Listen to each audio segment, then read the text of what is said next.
Are your managers really coaching, or are they giving the advice? That's the question that many people ask themselves, particularly when they first start going through the coaching journey, particularly in the workplace.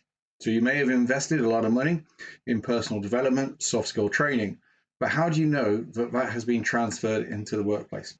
So I think that's the real big question when you pay or you develop a coaching program.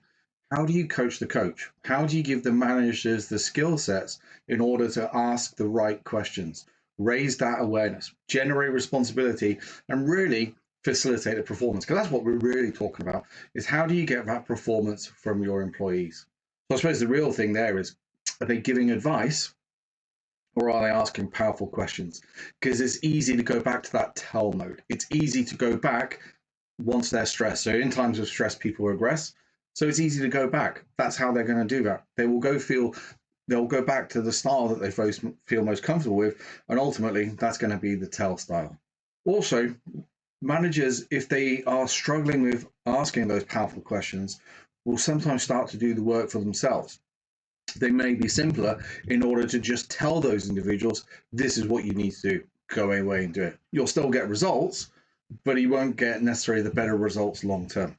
Now, by doing this, people, managers will feel stuck in what they're doing. They'll feel stressed.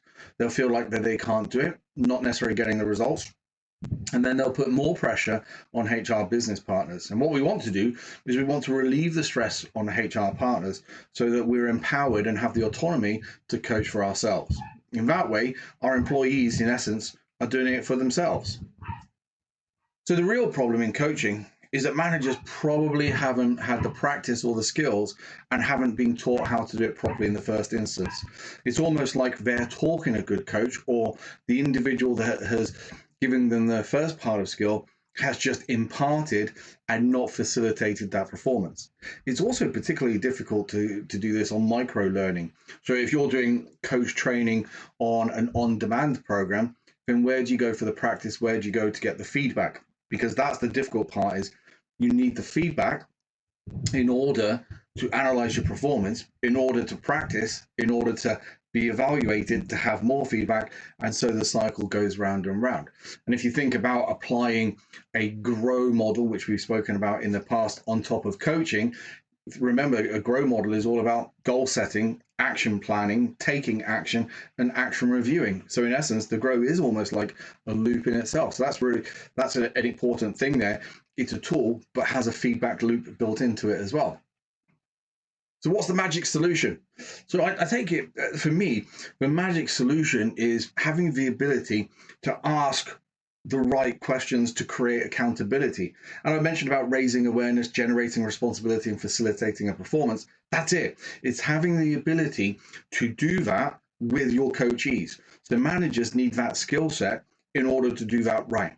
They need to be able to ask effective questions. They've got to be able to actively listen. They've got to respond with empathy. They've got to do all of this whilst not going into mentoring mode and telling people this is what you want to do. Now, sometimes you might have to do that, but ultimately we want to believe in the power of an effective question. Now, by doing this, this will mean that it reduces the impact and the resilience or reliance, on HR. Doing all of this is going to drive real performance. Setting this out at the beginning of the year, throughout the year, check-ins, career conversations, one-to-ones, in meetings, just general conversations. This will raise performance throughout the organization. It'll also give managers confidence in order to do that. The big thing, though, is where do you go to get a coach the coach solution? So for me, this is important. You need to go to a provider or an individual inside the organization or outside the organization that gets it, that really understands what it's like to coach the coach. So an example would be myself, as an example, who has had a lot of investment in coaching the coach, and that is coaching for performance within the workplace. As I've mentioned in the past, I was lucky enough to have Sir John Whitmore, who, if you go and read his book, Coaching for Performance in the Workplace, it's almost like the Bible of coaching. And I was lucky enough to have worked with him to see that in real action, and the ability of coaching the coach, placing in a coaching framework into an organization. Because here's the thing, if you play at coaching, a lot of organizations will end up going, hey, we tried coaching, but it didn't work.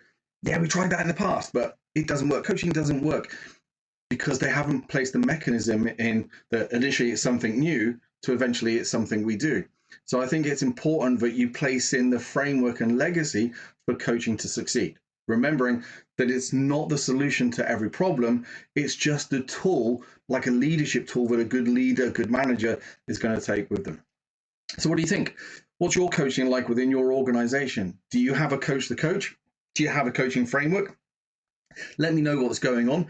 Reach out. Let's get some conversation starting. And if you need any further information, just DM me, message me. Don't forget to subscribe. Don't forget to like. Hit the bell icon because that'll notify you when I'm about to release another video. And remember, I'll see you on the other side.